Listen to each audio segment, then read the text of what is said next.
आज आपण ट्रिबॉनिक्स agree expert private लिमिटेडचा प्रत्यक्ष जे सोलिओ वापरलेले जे रोपं आहेत ते शेतात लावलेली आहेत आणि दुसरीकडं आपण एका बाजूला सोलिओ न वापरलेला प्लॉट आहे. बाळासाहेब वैराट आपल्याबरोबर आहे. बाळासाहेब, सांगा काय तुम्हाला जाणवलं? सर नमस्कार. मी अकोला तालुका कातळपूर या गावामधून बोलतोय.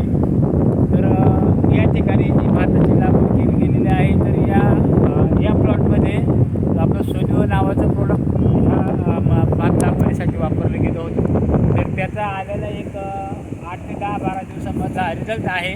आणि आपला जो दुसरा प्लॉट आहे तो दुसऱ्या बाजूला दिसतोय समोर, त्याला अजून काही वापरलेलं नाही.